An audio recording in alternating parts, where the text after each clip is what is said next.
아버지, 영적인 전투장에서 고군분투하다가 주님의 위로가 필요하고 하나님의 세워주심이 필요하고 하나님의 고쳐주심이 필요하고 하나님의 지혜가 필요한 저희들이 오늘도 예배 중에 주의 말씀을 기다립니다. 하나님, 우리에게 하나님의 지혜로 잘 무장하여 이 한 주간도 주님의 뜻 가운데 안전하게 서서 주의 군사답게 살 수 있도록 하나님 우리를 견고한 진이 되게 하여 주옵소서.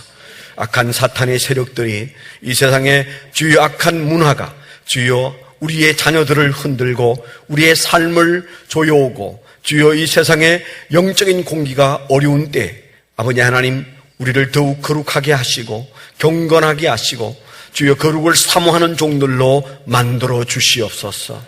주여 이 세상과 기꺼이 주여 싸울 수 있는, 그래서 우리가 이기는 귀한 주님의 제자 하나님의 군사 되게 하여 주옵소서.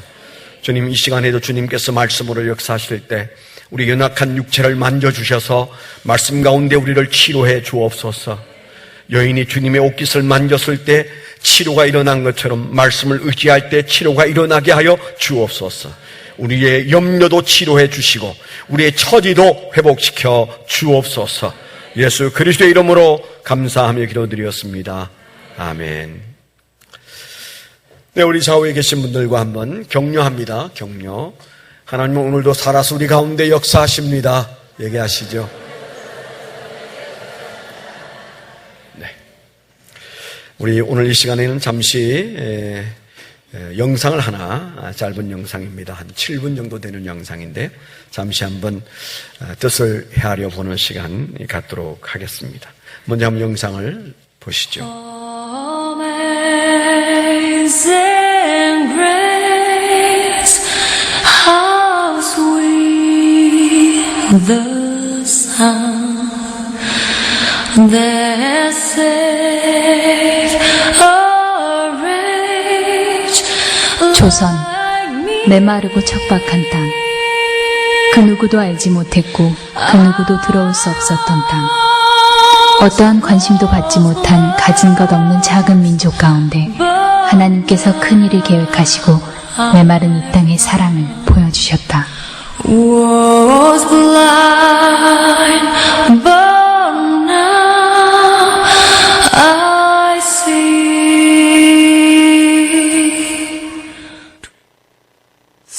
1866년 평양의 대동강변에서 로버트 토마스의 죽음으로 사랑은 시작되었다. 하나님은 로버트 토마스를 조선 땅으로 보내셨고 그는 쇄국 정책으로 굳게 닫힌 죽음의 땅으로 올라서는 것으로 순종했다.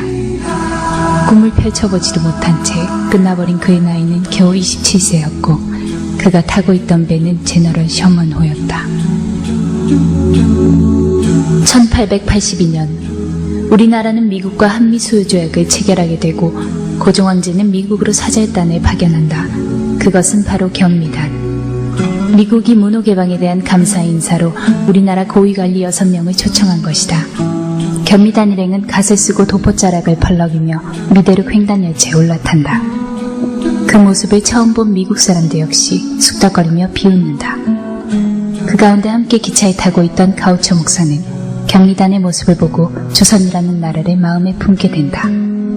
그리고 일본에 먼저 나가 있는 맥클레이에게 조선이라는 나라를 살펴달라는 편지를 쓰게 된다. 맥클레이는 개화파 김옥균의 도움으로 고종황제를 대면하게 된다. 고종황제는 조선인 수만 명의 목숨을 앗아간 콜레라를 퇴치하기 위해 의사를 보내줄 것과 조선의 엘리트들을 교육시킬 3명의 영어 선생을 보내줄 것을 요청한다. 그렇게 조금씩 조선의 문은 열리게 된다. 영국 출신인 존 헤론. 조선이라는 나라를 가슴에 품고 의사로 지원한 그는 테네시 의과대학의 개교 이래 가장 공부를 잘했던 사람이었다. 모든 명예와 창창한 앞날, 그리고 주위 모든 사람의 만류를 뒤로한 채 조선이라는 척박한 땅을 위해 헌신한다. 수많은 사람을 진료하고 전염병 예방을 위해 힘쓰던 그는 자신 또한 전염병에 걸려 조선에 온 지 5년 만에 생을 마감하고 만다. 쇄국 정책이 완화되고 알레는 조선이라는 나라를 위해 1884년 제물포에 발을 내딛는다. 당시 민비의 조카 민영익이 자기에게 칼을 맞고 쓰러져 생명이 위독하게 된다. 알렌은 하나님께 기도하면서 밤새 수술을 하고 3개월과 치료한 끝에 그의 생명을 구한다. 이 일로 조선정부의 절대적인 신임과 사례금 10만 냥을 얻은 알렌은 더 나아가 고종에게 조선을 위한 병원 설립을 허가해달라고 요청한다. 우리나라 최초의 서양식 병원, 광해원이 바로 이것으로 훗날 제중원이라고 불린다. 언더우드와 함께 조선 땅을 밟은 아펜젤러는 1886년 정부의 정식 인가를 받은 한국 역사상 최초의 근대식 교육기관인 배지학당을 설립한다. 배지학당이 개설된 바로 옆 당에 아펜젤러와 같은 소속이던 여자 선교사 스카렌터는 명성황후가 내려준 교명으로 이화학당을 설립하게 된다. 이곳은 우리나라 최초의 근대식 여자학교가 된다. 제중원에서 일하던 에비슨 선교사. 에비슨은 너무 좁고 열악한 병원 때문에 걱정을 하며 본국으로 돌아간다. 그리고 본국에서 조선의 큰 병원을 세우기 위해 다방면으로 노력한다. 그러던 중 미국의 세브란스라는 후원가를 만나게 되어 남대문 밖 과수원 땅에 현대식 병원을 짓게 된다. 이것이 세브란스 병원이다. 후에 에비스는 언더우드 선교사로부터 시작된 연희 전문학교와 세브란스 의대를 합병하여 연세라는 이름의 학교를 세우게 된다. 바로 지금의 연세대학이다. 1962년에는 미국의 지원과 선교단체의 후원을 받아 지금의 연세대학교 자리인 신촌으로 옮기게 된다.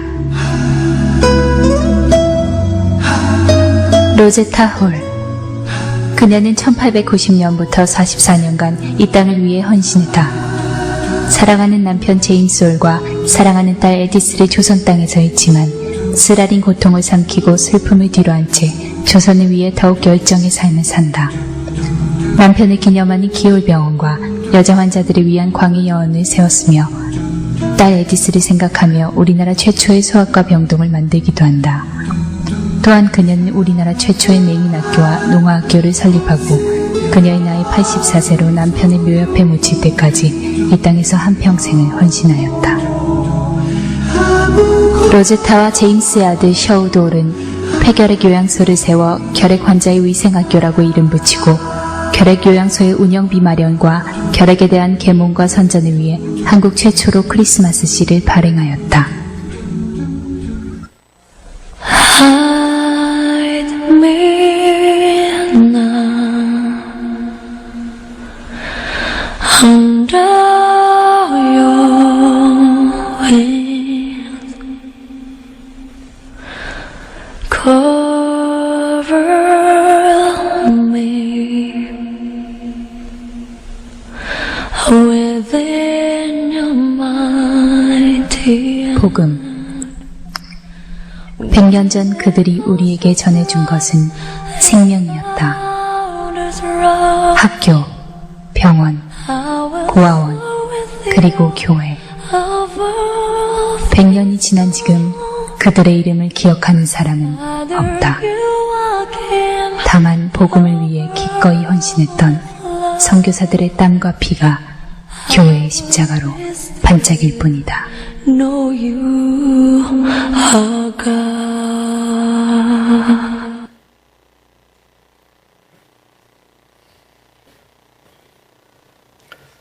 네, 아주 짧은 영상이지만은 저 영상을 보면 우리가 지금 어디를 거쳐서 여기에 서 있고 또 우리가 어디로 가고 있는지 한번 좀 생각해 보게 하는 그런 말씀이세요. 양화진 선교사 묘원에 가보신 분들이 들어 계시죠?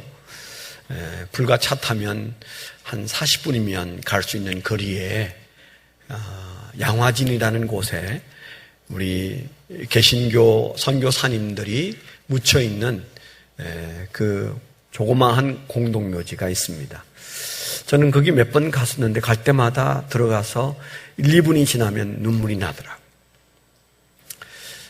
거기에는 오자마자 그저 며칠 만에 죽은 분도 계시고 또 그 자녀들이 풍토병으로 데리고 와서 얼마 가지 않아서 죽었는데도 불구하고 그 자리를 지킨 사람들과 5대에 걸쳐서 자손의 자손들이 그 선교지에 와서 여기에서 그렇게 지금까지 살아내는 그런 선교사 후손들도 우리 가운데 있는 사실을 우리가 압니다. 19세기, 20세기 초에는 선교사들의 눈에 비춰진 대한민국은 그들의 일기나 편지에 보면 앞이 전혀 보이지 않는 나라, 어디에서부터 어떻게 손을 써야 할지 모르는 나라, 보고 있으면 그냥 눈물만 나는 그런 나라. 그게 대한민국이었어.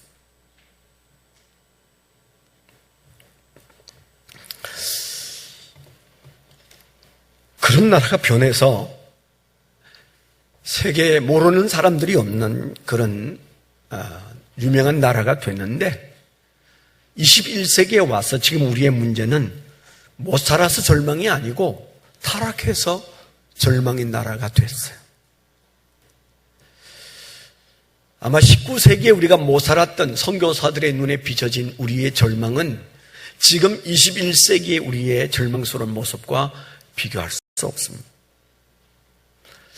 그런 우리가 현실 앞에서 오늘도 우리가 희망을 한 번 더 얘기해야 될 그런 시간입니다. 여러분, 초기 한국의 조선 말기에 그 많은 어려움 속에 기꺼이 죽기로 결심하고 들어온 선교사님들이 그 서양에서 이 못 사는 나라에 온다는 것이 얼마나 힘들고 어려웠겠어요. 그 자녀들을 또 다 이끌고 그들이 오셔서 아까도 본 대로 병원도 짓고 학교도 짓고 교회도 짓고 그러면서 사실 오늘에 이르게 됐는데 대한민국 지난 100년 사이에서 선교사를 빼버리면 뭐가 남을까요?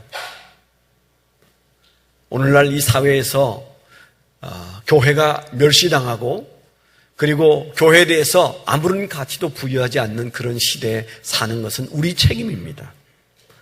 우리가 그렇게 만들었을 수 있어요. 그렇지만은 우리는 반드시 그 가치를 우리만이라도 바로 이해해야 합니다.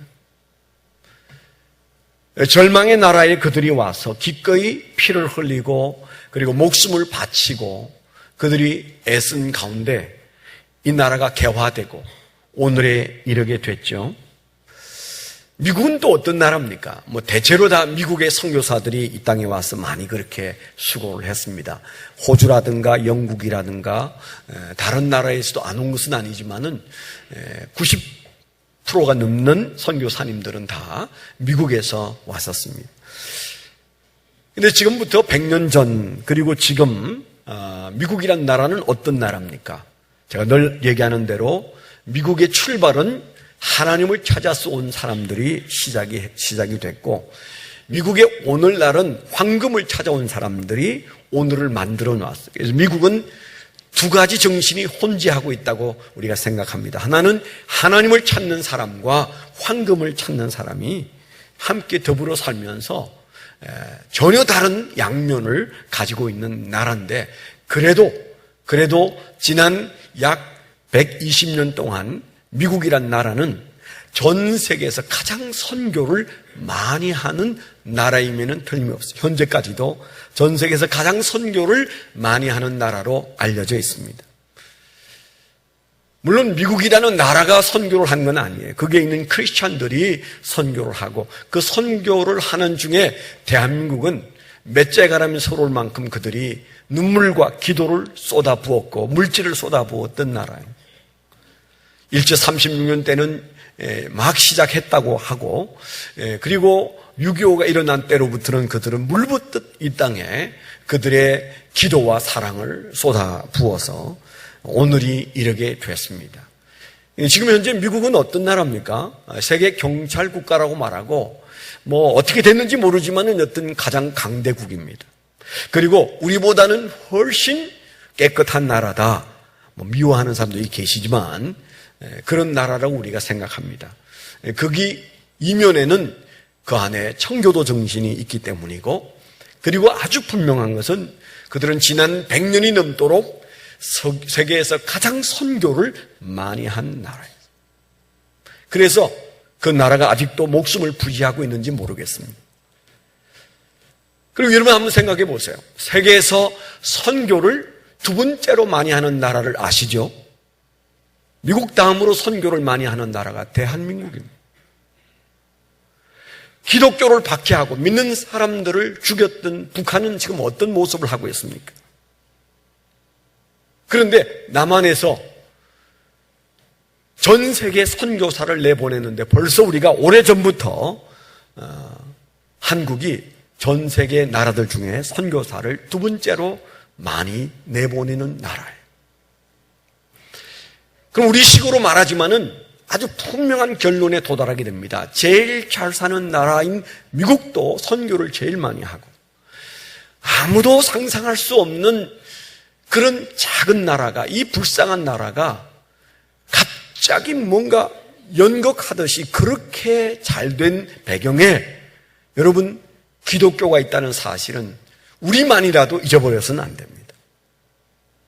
1973년 빌리그람 전도대회가 있었을 때 전 세계가 깜짝 놀랐어요. 200만 명이 여의도에 모였습니다. 기독교 역사에서 200만 명이 모여서 회개하고 기도한 나라가 없어요. 빌리그람 전도대회 역사 속에 그렇게 많이 모인 사람이, 아니 그 비슷하게도 모이지 않았어요. 겨우 한 50만 명 모이는 정도가 최고였습니다. 200만 명이 모였어요. 구름대처럼 몰려와서 예수 믿겠다고 말하고 눈물 흘리고 나라를 위해서 회개하고 기도하고, 그때로부터 우리나라는 새마을운동 때문이 아닙니다. 그때부터 나라가 모든 것들이 바로 그 직선을 그리면서 변하기 시작했어요. 모든 영역에서. 1974년 한 해 뒤에는 엑스폴로 74라고 하는 젊은이들이 다시 5.16 광장에 모여서 큰 솥들을 걸어놓고 3일 동안 밥을 해먹으면서 그곳에서 하나님의 이름을 부르면서 이 나라를 건져달라고, 구원해달라고 부르짖고 기도하면서, 사실은 그 양대 대회가 있은 다음에 한국 교회가 갑자기 팽창하기 시작하고 우리 경제도 좋아지기 시작했어요. 남이야 무슨 말을 하든지 간에 기독교는 그렇게 말합니다. 그래서 지금 현재는 우리가 전 세계에서 두 번째 선교를 많이 하는 나라로 서 있습니다. 이 두 가지, 미국이라는 나라의 선교와 대한민국의 선교를 놓고 보십시오. 어떤 특징을 우리가 찾아낼 수 있습니까? 하늘과 땅의 권세를 가진 하나님께서 그 나라가 선교 교두보가 되고자 할 때 하나님은 그 나라를 잠시 동안이라도 들어 쓰신다는 사실입니다. 지난 2000년 기독교 역사에서 하나님의 선교의 교두보로 쓰임받기를 자원하고 원했던 나라치고 못 산 나라가 없어요. 그래서 어떤 분은 그랬잖아요. 제가 청년 때는 어떤 목사님이 그 얘기 하시더라고요.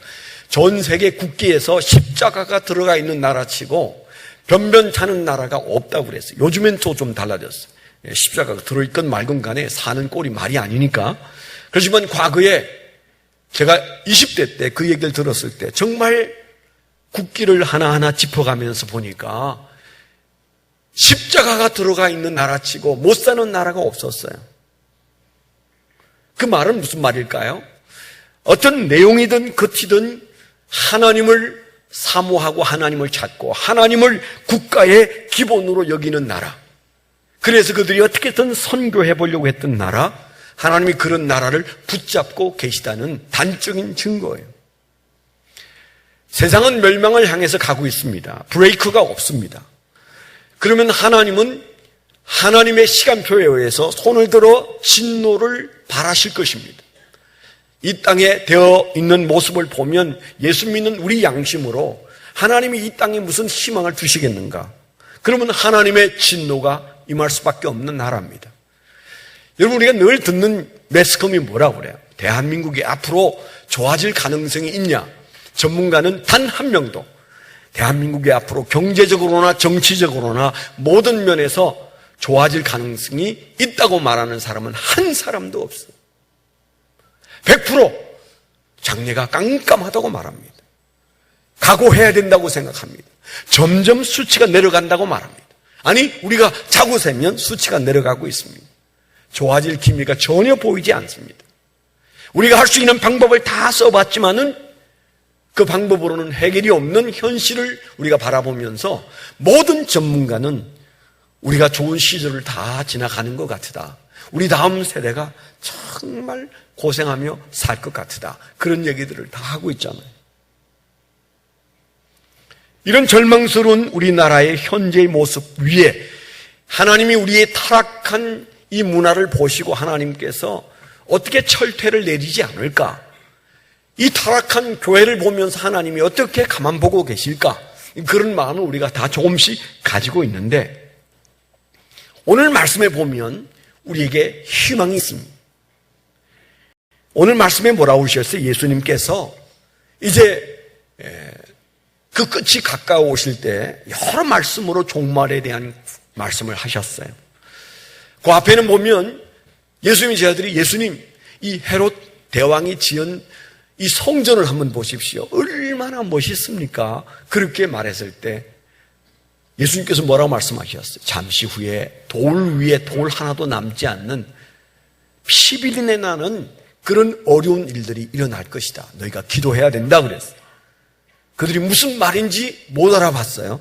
그런데 불과 약 40년이 지난 후에 로마의 티토 장군이 쳐들어와서 진짜 예루살렘 성전을 다 뜯어버렸어요. 돌 위에 돌 하나 남지 않았어요. 그 성전에 혹시 그 벽 속에 뭔가 있을까봐 시키지 않아도 병사들이 모든 돌을 다 뜯어내고 완전히 회파해. 지금까지 2000년 동안 지금 현재 그 모습으로 있고 그게 무슬림의 모스크가 그 성전 자리에 딱 황금돔 사원이 들어와 있지 않습니까? 그 예수님께서 하신 말씀이 불과 40년 후에 이루어졌습니다. 그런데 그 예수님께서 하신 말씀이 특별한 말씀이에요. 그러나 끝까지 견디는 자는 구원을 얻으리라. 끝까지 견디는 자는 구원을 얻으리라. 이 천국 복음이 모든 민족에게 증언되기 위하여 온 세상에 전파되리니 그제야 끝이 오리라. 너희가 인내해야 되는데 진정한 끝은 언제냐? 세상이 악하여져서 그 악한 인간들을 하나님께서 멸하는 때가 끝이 아니고 땅끝까지 복음을 전하겠다고 하는 교회가 복음을 전하였을 때 그 교회가 하는 짓 보고 끝이 올 것이다. 그렇게 말씀하셨어요. 오늘 우리가 이 말씀 앞에서 한국교회가 지금 그래도 희망을 가지고 있는 한 가지는 하나님이 이 땅에 죄를 보고 벌을 주실 것인가 아니면 교회가 하고 있는 땅끝까지 이루고자 하는 선교를 보고 하나님께서 철퇴를 멈추시고 그 선교의 걸음을 보시고 잠시 멈추실 것인가 라고 하는 문제 앞에서 이 말씀은 뭐라고 말합니까? 내가 세상의 악을 보고 있지 않다. 내가 손을 들었으나 나는 지금 교회가 뭘 하고 있는지 보고 지금 현재 진노를 조절한다. 그렇게 말씀하셨어요. 한국 교회가 다른 건 좀 부끄러워도 아직 그래도 희망이 있는 것 가장 큰 것 중에 하나는 한국 교회가 선교에 나름대로 열심이라는 겁니다. 여러분 전 세계에서 가장 선교를 많이 하는 미국이라는 나라에서도 가장 선교를 조직적으로 많이 하고 많은 선교사를 파송하는 선교 단체가 뭡니까? IMB라는 IMB. 이 IMB란 말은 인터내셔널 미션 보드라는 말인데 미국의 남침례회 총회에서 선교하고 있는 해외 선교회를 IMB라고 그래요. 그리고 우리가 한국의 침례교 해외 선교회의 약칭이 FMB입니다. 그래서 이 IMB는요, 전 세계에서 가장 크고 강력한 선교 단체이면서 미국 안에서 미국의 선교를 명실상부하게 대표하는 어마어마한 힘을 가지고 있는 선교의 기관이에요. 그런데 그 미국이 얼마 전부터 손을 들기 시작했어요. 한국의 여의도 순복음교회 바로 앞에 아주 그 금싸라기 땅에 선교 본부가 있었는데 그들이 철수하면서 한국 침례교회에 그 땅을, 그 건물을 희사했어요. 선물했어요. 어마어마한 돈의 액수인데 그 건물을 한국 침례교 총회에서 선교적으로 사용했으면 좋겠다. 그래서 거기에 원래는 20몇 층을 지으려다가 우선 13층짜리 큰 빌딩을 지어서 사실은 이제 우리 선교가 그 총회가 거기에 있습니다. 가장 좋은 바로 여의도 순복음교회 마주보는 바로 그 길 건너에 있습니다. 그뿐만 아니고 IMB가 저 연희동에 그들이 선교사로 있으면서 기거했던 빌라가 여러 채 있어요. 한 타운을 이루고 있었어요. 그 미남침내의 선교사님들이 철수하면서 그 선교사들이 살았던 빌라를 우리 한국 침례교 해외 선교회 소속 선교사님들을 위해서 우리 FMB에 빌려주셨어요. 아직 공짜로 주진 않았습니다만은 당신들이 무료로 많이 쓰시오. 그래서 이제 저희 그 FMB에서 해외 선교회에서 그것을 20몇 억을 들여서 이제 리모델링을 해가지고 여러 동의 빌라를 선교사님이 썼는데 우리나라에서는 가장 좋은 선교 안식관이 거기에 수두룩하게 있습니다. 한국 교회가 침례교회가 꿈도 꿀 수 없는 장로교, 감리교 모든 교파에서 너무너무 부러워하는 선교사님들이 안식년에 들어오면 거기에서 생활할 수 있도록 아주 좋은 시설로 여러 동의 아주 금싸라기 땅에 그분들이 우리에게 준 그 땅에서 그 빌라에서 지금 현재 선교사님들이 아주 행복하게 안식년을 잘 보내고 있습니다. 그리고 미국 IMB에서는 몇 년 전부터 전 세계에 나가 있는 선교사들이 철수하면서 미국 IMB에서 나가 있는 선교사들이 선교를 하기가 너무 어렵다. 저항이 너무 크고 테러도 있고 여러 가지 어려움이 있어서 지금 우리가 선교에 대한 정책을 연구한 결과 세계 선교를 하는데 가장 적절한 사람들이 누구냐? 한국인 목회자가 최고 선교를 잘한다. 우리가 지혜와 물자와 모든 안전을 제공하고 그리고 선교사로 나가는 분들은 코 큰 미국 사람이 아니라 한국 선교사님들이 나갔으면 좋겠다. 그래서 저희 한국 교회와 미국 남침내 IMB 선교회하고 협약을 맺어서 지금 현재 수천 명을 내보내기 위해서 훈련하고 내보내고 훈련하고 내보내고 그렇게 해서 지금 계속 진행되고 있습니다. 얼마 안 가면 미국 IMB 선교사가 다 한국 사람으로 바뀌는지도 몰라요. 왜 이런 일이 일어날까요? 전 세계 선교가 지금 현재 내리막길을 시닫고 있는데 그중에 유일하게 한국 선교사가 목숨 걸고 세계 어디든 안 가 있는 곳이 없어요. 나라에서 못 가게 하는데도 그냥 들어가요. 목숨 걸고 하는 선교사. 저희가 단기 선교 가는데도 저희가 다 엊그제 수요일 날 유언장을 다 썼어요. 저도 여기 유서를 썼어요. 여기 내게 혹시 뭐가 있으면 이걸 어떻게 처리해 달라. 그렇게 써놓고 저희가 사인도 다 하고 그래서 모든 가는 단기 선교사가 다 이제 유서를 썼습니다. 그런데 선교사는 목숨 걸고 나가는데 특별히 한국 선교사는 뭐 정책이고 뭐고 없어요. 어디든 갈 수 있는 사람. 말이 안 돼도 가는 사람들은 한국 사람밖에 없어요. 네. 문제 없어요. 손으로 하면 되지 뭐 이래가지고 그냥 다 갑니다. 가서 그저 그 나라 말 조금 익히고 한국말로 그냥 선교하면서 여튼 하나님 앞에 쓰임받는 선교사들이 대한민국 선교사인데 전 세계가 한국을 지목하고 있어요. 한국 교회가 선교하고 있는 것이 전 세계에 지금 명실상부하게 최고 선교 국가다. 그렇게 지목하고 있습니다. 무슨 얘기일까요? 하나님이 오늘 우리가 읽은 말씀에서 하나님이 이 세상을 멸할 때 진노를 발하실 때 당연히 죄지은 인간들에게 손을 들게 돼 있어요. 그리고 그 하나님이 손을 든 채 쳐다보는 곳이 딱 하나 있습니다. 어디를 쳐다볼까요? 교회를 쳐다보십니다. 뭐라고 그랬어요? 온 세상에 전파되리니 그제야 끝이 오리라. 그 일 누가 하는데요? 교회가 합니다.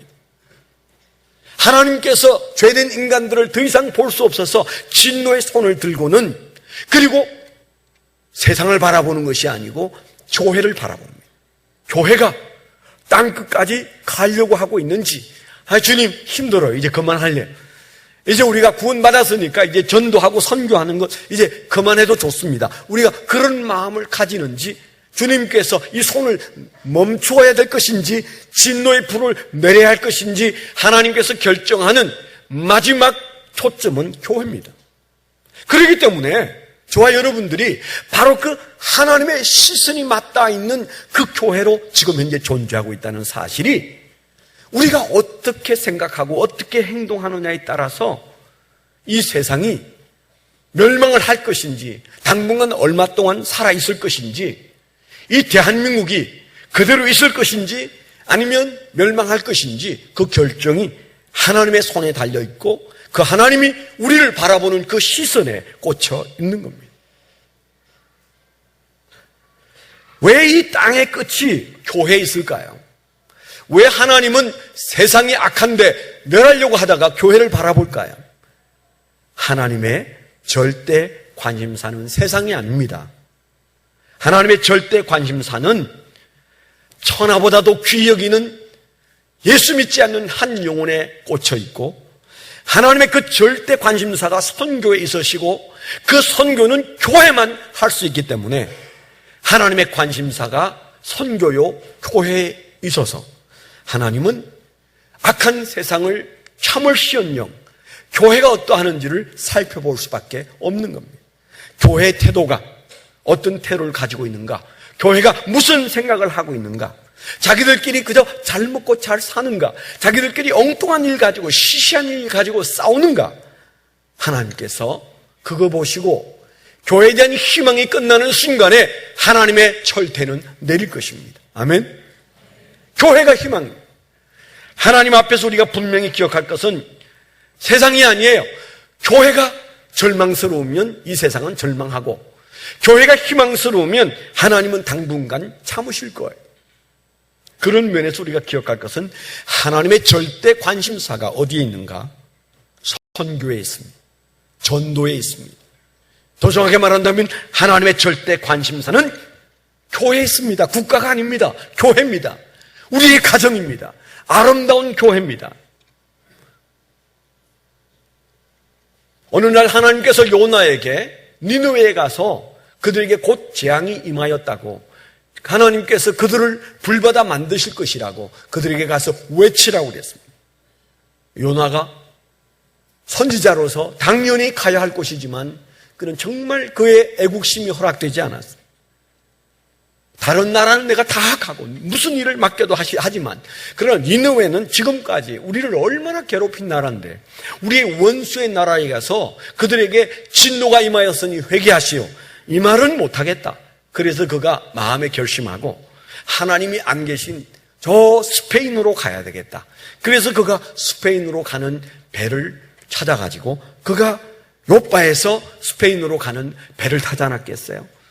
바다 한 중앙에 왔을 때, 지중해 한 중앙에 왔을 때 그 배에 풍랑이 오면서 여차저차 해가지고 그는 사람들에 의해서 이제 하나님이 그를 끄집어내게 하시고 바다에 집어넣고 물고기가 삼키고 3일 만에 그는 다시 토해낸 곳이 니느웨 가까운 곳에 그가 토하여지고, 할 수 없이 물고기 뱃속에서 살려달라고 했으니까 이제 그는 니느웨로 갑니다.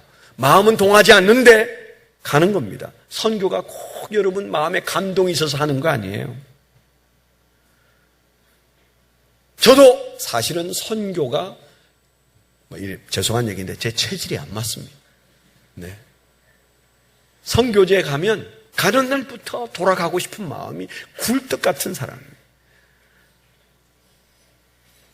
나는 선교가 정말 체질에 안 맞는 사람이다. 하나님이 나보고 선교 가라면 어쩌지? 그런 염려가 아직까지 있어요. 아직까지 있어요. 저는 아무나 선교사 하는 게 아니다. 그런 생각을 늘 가지고 삽니다. 그래서 선교사님 만나면 제가 그저 할 말이 없어요. 우리 대만에서도 이번에 해마다 우리가 하는데, 대만에 있는 이동혜 선교사님이 디자인 보내고 사이즈 보내면서 티셔츠 200벌 빨리 보내요. 그러면 이게 할 말이 없어요. 그냥 보내야 해요. 왜 보낼까요? 왜 하필이면 한국에 돈 많은 교회도 많은데 빚이 산처럼 쌓여있는 교회한테 하나님은 선교하라고 하는지 저는 하나님을 이해할 수가 없어요. 아직까지. 그렇지만은 어떻게 안 할 수 있습니까? 하고 싶어서 하는 일 아닙니다. 제가 그렇기 때문에 여러분이 그런 것에 대해서 제가 타박을 안 합니다. 제가 이렇게 보면 저하고 닮은 분들이 많으세요. 선교에 불붙은 사람이 별로 없어. 네? 선교하면 눈물 흘리는 사람은 그냥 손에 꼽을 정도로 있고 그리고는 없습니다. 하나보다 해야지 뭐. 그런 정도예요. 그런 교회에 하나님이 왜 시키려면 좀 감동을 크게 주셔가지고 우리 마음속에 엄청난 감동이 있고 또 돈 많은 사람이 오죽 많아요. 이 세상에 빌딩 가진 사람이 오죽 많습니까? 그런 사람 몇 사람만 꿈속에 좀 흔들어가지고 아름다운 교회에 등록시키면 우리가 이렇게 뭐 헌금 봉투 나눠주면서 얼마간 좀 하라고. 그게 하나님의 일이지만 목사 사실 자존심 상해요. 제가 얼마나 자존심이 강한 사람이고 교만한 사람인데 돈 얘기 한 번 할 때마다 정말 찌릿찌릿해요. 그래도 그런 일을 시키는 분이 하나님이세요. 하실 수 있는 방법이 100가지든 많을 텐데 하나님은 우리에게 그 일을 시키셔요. 교회 개척, 무슨 우리 같은 교회가 교회 개척합니까? 재산 좀 있는 교회가 해야 되잖아요. 근데 우리는 처음 개척했을 때도 우리가 8개 이상의 교회를 개척할 때 처음 개척할 때도 2억 7천만 원이 처음에 목돈으로 들어갈 때 그때도 우리가 헌금하고 또 1억 이상의 돈을 은행에서 빌리고 그래가지고 교회를 개척했어요. 교인들 내보내면서 그러면서 왜 우리 옆에 돈이 쌓여있는 교회도 있는데 우리한테 그 교회도 안 하는 짓을 시키지. 솔직히 제가 오랜만에 제 이 얘기 한번 하지만 저는 하나님이 이해가 안 되는 게 여간 많지 않아요. 네. 내가 하나님이면 이렇게는 안 할 텐데 돈을 주고 시켜야 되잖아요. 돈을 주고. 네. 안 그래요? 없는 교인들 주머니 털어가지고 선교한다는 게 그게 말이 돼요? 어떤 교회는 한 사람이 300억도 헌금을 했대요. 300억도 건축 헌금을 했대. 네? 그런 교회가 옆에 있는데 우리에게 뭐 이거 해라 저거 해라 주문이 너무 많아요. 하나님의 주문이 너무 많아요. 한 해도 그냥 지나가는 일이 없으세요. 하고 싶어서 하는 거 아닙니다. 이게 정말 좀 불경한 목사인데 거룩하지 않아서 죄송합니다. 선교에 막 뜨거워서 하는 게 아니에요. 하고 싶지 않아, 솔직히. 빨리 은퇴해야 이제 그거 하고 싶지 않은 것을 해야 될 것 같은데 또 저희 마음속에 넌 담임 마치면 선교 가야 되는데 하나님이 저에게 그렇게 말씀하세요. 1년에 제가 한 서너 달만 가겠습니다. 제가 이제 그렇게 건강에 따라주지 않아서 제가 체질도 안 맞고 1년에 반 이상은 못 갑니다. 제가 서너 달만 갔다 오겠습니다. 지금 현재 그렇게 밀고 땡기고는 있습니다. 어떻게 될는지 몰라요. 하고 싶은 사람을 시켜야 될 거 아니에요. 돈 많은 교회가 해야 될 거 아니에요. 그런데 왜 우리에게 하나님께서는 주문이 그렇게 많은지 몰라요. 그런데 사실은 하나님께서 그렇게 하시는 이유가 있으세요. 우리가 사는 길이, 아름다운 교회가 사는 길이, 그리고 한국 교회를 살리고 한국 사회를 살리는 길이 하나님의 절대 관심사인 선교에 있기 때문에 우리에게 너희가 하고 싶어서 하는 게 아니다. 해야 된다. 그렇게 말씀하시는 것. 예수님께서 종말론을 말씀하실 때도 언제나 그 중심에는 뭐가 있었어요? 선교를 말씀하시고 계세요. 하늘과 땅의 권세를 내게 주셨으니 그러므로 너희는 가서 모든 족속으로 제자를 삼으라. 안방에서만 전도하지 말고 모든 족속을 예수 믿게 하여 그들에게 침례를 주라고, 그리고 가르쳐 지키게 하라고. 그렇게 하면 내가 너희와 세상 끝날까지 항상 함께 하겠다고 주님께서 우리에게 하신 말씀, 우리는 수천 수만 번 외웠습니다. 또 한 가지 우리가 기억할 게 있는데 그게 뭔가 하면 하나님의 진노는 아까도 말씀을 드린 것처럼 무엇이 그 진노의 손길을 조절하고 조종하는가? 교회입니다. 보잘것없는 교회들이 하나님의 마음을 붙들고 있어요. 절대 세상 보고 하나님이 일하시지 않습니다. 죄를 지은 세상에 대하여 벌하고 싶은 마음이 그 하나님의 공의가 번쩍 손을 드셨지만은 그러나 반드시 교회를 쳐다보면서 하나님의 마음을 조절하게 돼 있어요. 교회 안도 마찬가지입니다. 하나님이 죄 지은 인간을 벌주고 싶지만은 그러나 엎드려 중보하고 기도하는 기도의 사람들을 하나님은 실컷 쳐다보고 내가 저들을 어떻게 했으면 좋을까 고민하시는 분이 하나님이 있어요. 하나님의 모든 행동의 관심사는 믿는 자와 그리고 믿는 가정과 그리고 믿는 교회가 주님의 행동에 조절 기능을 가지고 있어요. 우리가 무릎 꿇어 울고 기도하면 하나님이 어쩌실 수 없었어요.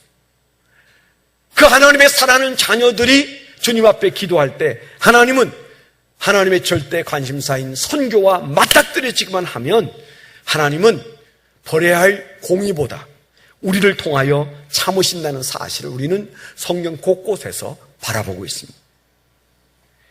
하나님의 절망은 세상이 타락했기 때문에 절망하시는 게 아니에요. 교회 노릇하지 않을 때 하나님은 진실로 상처받고 절망합니다. 하나님의 희망은 세상이 아닌 교회입니다. 세상에 아무리 엉터리 없어도 교회가 교회다운 모습을 지니고 있으면 하나님의 절대 관심사에 관심을 가지면 하나님은 희망을 버리지 않는 분입니다. 믿습니까? 그러므로 우리가 기억할 것은 아직도 이 땅이 그래도 이렇게 살고 있는 이유는 누가 무슨 말을 하든지 어떤 경제학자나 어떤 사람들이 이 나라의 지금 현상을 말하든지 우리는 딱 하나 믿어야 돼요. 하나님이 여기까지 데리고 오시고 하나님이 남은 운명을 결정하실 것이다. 아멘. 그러면 뭐예요? 한국 교회가 세계를 향하여 선교하는 선교 한국이 될 때 하나님은 한국을 통하여 세계를 어떻게 할 것인지 결정하실 것입니다. 제가 많은 건 아니지만 세계 여러 목회자를 만나고 또 강의를 듣고 또 수많은 나라를 또 다니면서 본 결과 제가 분명하게 깨닫는 것은 모든 세계 선교학자며 모든 영성적인 그리스도인들과 목회자들은 이 세계 지금 현재 하나님의 선교의 교두보가 어디냐? 그러면 100% 대한민국을 가리키고 있습니다. 100% 저와 여러분들을 가리키고 있어요. 대한민국 말고는 하나님이 쓰시는 선교의 교두보가 없다고 말하고 생각하고 있어요. 그런데 우리 한국이 지금 현재 그 사명을 잘 감당하고 있습니까? 목숨 걸고 나가는 선교사가 나가서 목숨 걸고 사역하는 건 맞아요. 근데 교회가 제대로 하지 않습니다. 교회 재정이 선교를 위해서 제대로 쓰이는 교회가 별로 많지 않습니다. 선교사가 목숨 걸고 나가서 내가 주를 위해서 죽겠습니다. 이런 사람들은 계속 나오고 있는데 교회는 그런 하나님 앞에 헌신하는 선교사들과 발을 맞추지 못해. 우리 교회도 크게 예외는 아닙니다. 선교사들이 일할 수 있도록 실탄을 공급해야 되는 교회가 얼마나 짠지 안식년에 나온 선교사들은 다 상처받고 들어갑니다. 정말입니다. 제가 만났던 모든 선교사가 밥 먹으면서 얘기들 보면 다 상처를 받고 다시 들어가요. 안식년에 나올 때는 그 사이에 한 4년, 5년 있는 동안에 여기저기 한국교회가 어렵다고 끊어버린 그 선교 지원 교회들이 많지 않아서 안식년 6개월 나와서 좀 뭔가 이렇게 저렇게 엮어보려고 그렇게 한국에 나왔는데 그런데 교회가 가겠다고 하면 절대 응답을 안 해요. 미안합니다. 우리 스케줄이 꽉 차 있어서 안 됩니다. 미안합니다. 다음에 하십시다. 우리 교회도 그렇게 잘하는 건 아니지만 그래도 1년에 한 10여 명은 다녀가십니다. 앙케이트에 제발 좀 쓰지 마요. 선교사 너무 부르지 마세요. 내가 그분 이름을 모르니까 시험 들지 마세요. 그런 분들이 혹 몇 명은 있어. 왜 선교사를 불러서 즉흥흥금하게 하느냐, 그런 분들이 계세요. 내가 이 말 안 하다가 갑자기 생각나서 안 할 말을 합니다. 시험 들라고 하는 말은 아닌데, 그러면 시험 들어요. 아니, 내가 불러서 온 것도 아니고, 오겠다는 사람 성령이 세우라고 해서 세우면, 헌금하기 싫으면 안 하면 그 말이냐. 수요일 저녁에 그냥 즉흥흥금합니다. 그저 많이 모일 때는 몇 백만 원도 모이지만은, 그저 적을 때는 그저 한 100만 원 정도, 그건 그분들에게 너무 큰 돈이에요. 예상치 않았던 헌금 100만 원이 들어온다는 게, 돌아갈 비행기 싹을 마련했다는 게 큰 위로예요. 돈의 크기보다 교회가 선교사를 그래도 생각하고 있다는 사실이 그들에게는 큰 용기로 돌아가는데, 교회들이 그거 못해요. 안 한다고 그래요. 절대 못 오게 해. 이게 말이 됩니까? 한 끼 저녁 식사는 몇만 원씩 쓰면서 단돈 많은 선교응금 하는 게 크게 어려워서 힘들어하고 짜증스러워하고, 교회가 맨날 왜 주머니를 털라고 하냐, 그런 얘기합니다. 아니, 안 먹고 안 쓰면 내가 할 말이 없어요. 10,000원 정도는 그냥 쓰시잖아요. 아멘도 없어. 안 쓰시나 봐. 그러면서 우리가 하나님 앞에 드리는 이런 선교에 대한 관심이 없어서 이 일을 못하는 거지, 우리가 정말 돈이 없으면 오히려 해야 합니다. 정말입니다. 여러분, 살아가는 경제가 어려우세요? 무슨 방법으로 그 가정경제를 일으키겠습니까? 하늘과 땅의 권세를 가진 하나님이 움직여야 되지 않겠어요? 눈 딱 감고 하나님 앞에 해야 돼요. 빚내서 헌금할 일은 절대 아닙니다. 그렇지만은 여러분들이 가정경제를 일으키는 가장 중요한 기초는 하나님 앞에 일단 드려보고 파는, 계산하지 마요. 드려요. 저도 지금까지 그냥 그렇게 살고 있습니다. 그런데 오늘날 우리는 안 쓰고 애써서 살다가 못하는 것이 아니고, 그저 여기저기 그냥 생각도 없이 돈을 쓰면서, 선교는 아이들의 손에 선교하라고 돈을 안 쥐어주니까 아이들이 선교가 뭔지 몰라. 우리가 중요하게 여길 것은, 지금 전 세계는 한국교회가 세계 선교의 중심이고, 선교 한국만이 이제 이 세계를 선교하는 유일한 길이라고 다들 생각하고 있어요. 우리에게 다 때밀어 놓았어요. 한국 사람들이 열심도 있고 기도도 많이 하고 교회도 많으니까 한국교회가 하시오. 그래서 한국교회에게 모든 것을 밀어놓고 기다리고 있습니다. 한국교회는 어떻습니까? 선교회 돈 가지고 엉뚱한 짓 하면서 싸움박질하고 있어요. 그래서 우리 마음속에 선교 마인드가 없어요. 우리가 분명하게 알아야 할 것은, 지금 우리가 선교해야 대한민국이 희망이 있습니다. 좀 크게 아멘 해보세요. 희망 없이 그냥 끝내버릴까요? 네. 분명하게 믿으셔야 돼요. 목사가 목숨 걸고 이 말 분명히 합니다. 우리에게 희망이 있다면 교회가 세계 선교회, 선교 한국으로 이제 탈바꿈하지 않으면 하나님이 진노를 멈출 이유가 없어요. 아름다운 교회가 선교의 가슴에 불을 태우지 않으면 우리 자녀들의 미래도 우리가 보장할 수가 없어요. 하나님이 붙잡아 주시지 않으면 교회도 가정도 자녀도 무슨 수로 그들을 행복하게 만들어주고 바로 살게 만들어줄 수 있어요? 하나님이 해주셔야 합니다. 하늘과 땅의 권세를 가진 그분이 우리와 함께 하셔야만 되는데, 이 일을 위해서 우리가 할 일은 하나님의 절대 관심사인 세계 선교를 위하여 한국교회가 발 벗고 나서서 열심을 내어야만 하나님이 우리를 보고 희망을 느끼시고, 그리고 진노를 멈추게 될 줄 믿습니다. 부자인 다른 교회 얘기하지 마요. 우리가 가난한 것 아닙니다. 저도 여러분도 다 밥 먹고 살고, 우리 교회도 사실은 엄청난 그런 재산을 가지고 있는 교회예요. 제가 계산을 해보니까 대략 시험 들라 한 200억 정도 돼. 200억. 그 중에 은행이 빌려준 돈이 한 65억 정도 됩니다. 그럼 얼마 되는 거지? 있는 게 135억 정도. 누군가가 그거 팔아서 선교합시다. 저 아프리카에 병원 지읍시다. 그런 사람이 좀 나왔으면 좋겠어요. 그분이 병원 지을 책무 없습니다. 말만 하면 되는데 아무도 말 안 해. 그렇죠? 학교 지읍시다. 학교. 연세대학도 이화여대도 다 그 선교사들이 모금해 와서 한국 땅에 그렇게 지어서 오늘이 있었는데 우리도 그런 학교 좀 지어야 되지 않겠습니까?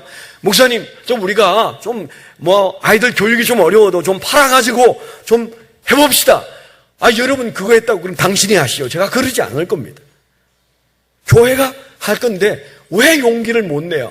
오늘 나갈 때 말씀하시고 가세요. 네. 목사님, 병원도 짓고 학교도 짓고 성령께서 시키는 건 뭐든 우리가 해봅시다. 까짓 것도 없어서 못하면 몰라도 팔면 하지 않습니까? 그래서 우리가 저 산에 가서 천막 치고 예배 드릴 수도 있는 거고 배저고등학교 가서 예배 드릴 수도 있잖아요. 사실은 저는 개척할 때 그런 생각을 가지고 시작했어요. 하나님, 아름다운 교회는 교회당 안 짓고 그 돈 가지고 선교하고 그냥 우리가 학교 빌려서 예배 드리면 좋겠습니다. 30몇 년 전에 그 생각을 했다니까. 근데 현실적으로 그건 안 됩니다. 그건 정말 어려웁니다. 그래서 이건 현실적으로 아니고 성령의 인도하심 따라 가야 된다 하다 보니까 여기까지 오긴 왔습니다. 100% 따라왔는지는 모르지만 지금 우리가 해야 할 일은 뭐예요? 한국 교회를 우리 교회도 상당 부분 책임진다는 마음을 가지지 않으면 하나님의 희망이 일어나지 않아요. 이번에 우리가 저 아프리카에 가는 선교도 마찬가지입니다. 사실은 저희가 지난 10년이 넘도록 전 세계를 한 바퀴 돌아서 마지막 이제 우리가 아프리카 지부를 섬기고 이제 이 큰 사역은 일단 좀 정리를 좀 해보려고 합니다. 또 그랬는데 내년에 또 하나님이 하라고 하면 또 해야죠. 그렇지만은 우리가 10년이 넘도록 여러분들이 기쁘게 매해마다 헌금하셔서 오늘까지 왔어요. 이번에는 처음에 우리가 6,500만 원 정도면 된다고 그랬어요. 그런데 나중에 더 들어가는 돈을 계산해 보니까 말하기도 어려울 만큼 더 많은 돈들이 들어갑니다. 제가 가슴이 쿵 하고 내려앉았어요. 어이구, 이거 6,500만 원 기도했는데 어떻게 돈이 더 드냐? 이거 어떻게 하면 좋으냐?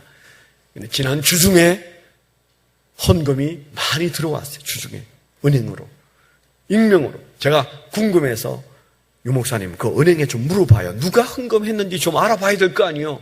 그랬더니 병원이래. 은행에서 안 가르쳐준대, 또 안 가르쳐준대. 이름 좀 써서 내요. 제가 우리 교회에서 누가 헌금 얼마 했다고 말한 적이 없습니다. 그렇잖아요.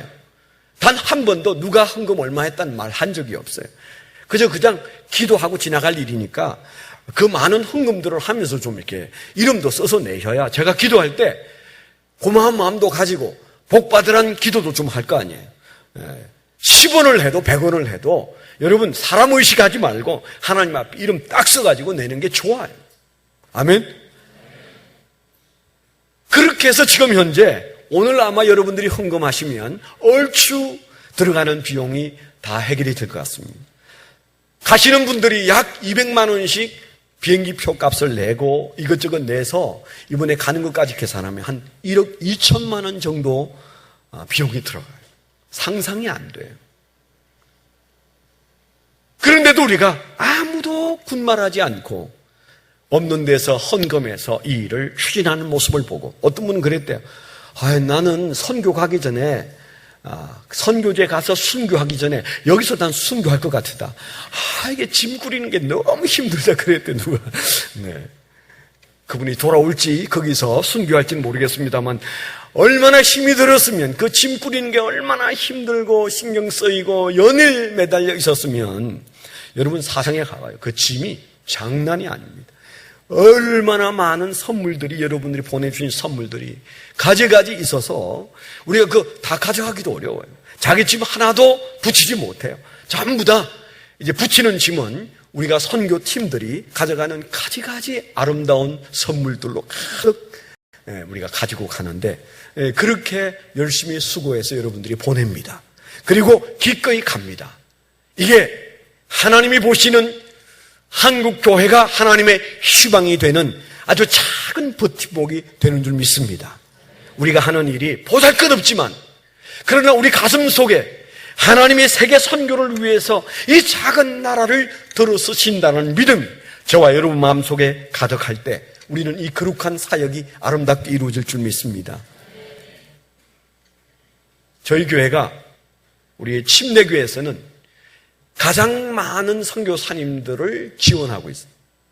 제가 뭐 일일이 다 보지는 않았지만 많은 액수는 아니에요. 많은 액수는 아닌데 가장 많은 선교사님과 링크되어 있어요. 여러분 목장들이 다 링크가 돼서 여러분들이 한 달에 5만 원씩 헌금을 이제 선교부에 내면 저희가 1:1 매칭을 해서 또 우리가 5만 원이면 5만 원 보태서 저희가 보내면 10만 원 아무것도 아니지만 그러나 선교사님에게는 그 10만 원이 큰 위로예요. 물론 더 많이 보내는 우리가 파송한 선교사들은 뭐 많이 보내지만 그러나 우리가 이렇게 보내는 작은 것들이 점점 이제 선교사님들을 더 많이 섬겨서 제가 꿈꾸고 있고 기도하던 기도는 우리 침례교회에서 파송한 선교사는 다 우리가 지원했으면 좋겠다. 그래서 우리가 멘토링 세미나를 시작하면서 우리가 세미나를 하고 거기에 오신 선교사님들은 다 우리가 선교 매칭을 한다.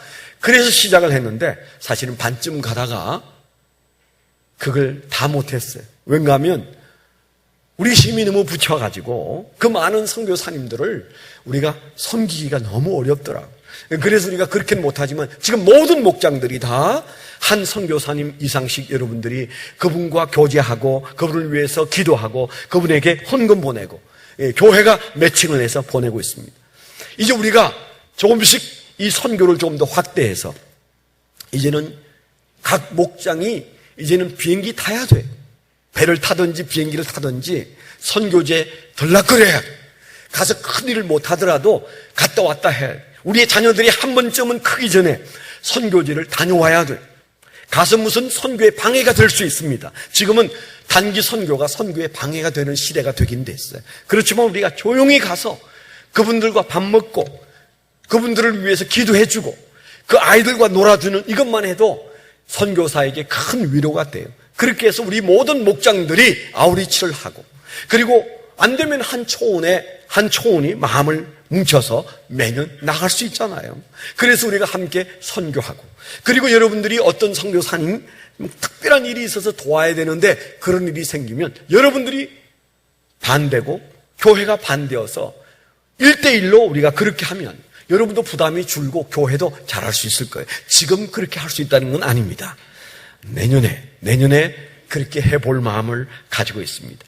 아무쪼록 아름다운 교회가 지금까지 아무런 특징이 없는데도 여기까지 오도록 하나님께서 우리를 붙들고 계시는 가장 큰 이유는 선교의 사명 감당을 하고 있기 때문입니다. 그렇기 때문에 우리 교회와 우리의 가정을 하나님께서 지켜주실 줄 믿습니다. 더 나은 선교를 계획할 때 하나님께서 하늘과 땅의 권세로 우리를 붙들고 계시는 역사를 반드시 보게 될 줄 믿습니다. 기도하겠습니다. 하나님 아버지, 이 땅이 타락하여 100년 전에는 가난으로 어두운 나라였으나 이제는 타락으로 절망스러운 나라가 되어서 하나님의 진노의 손이 들릴 때가 되었는데 주님, 하나님은 성경 도처에서 진노를 바라실 때마다 믿음의 사람들을 바라보고 교회를 바라보시는 것을 우리에게 알게 해 주십니다.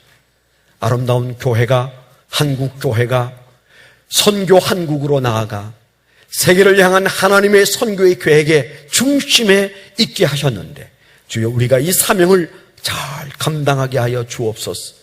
그래서 아버지 하나님, 하나님의 절대 관심사인 선교가 우리의 절대 관심사가 되게 하여 주시옵소서. 우리가 시도 때도 없이 선교지를 들락거리면서 아버지 하나님 가슴 속에 심어주신 열정을 가지고 살아가는 아름다운 교회 성도들 되게 하여 주시옵소서. 우리의 자녀들이 그렇게 살게 하여 주옵소서. 예수 그리스도의 이름으로 감사하며 기도드렸습니다. 아멘.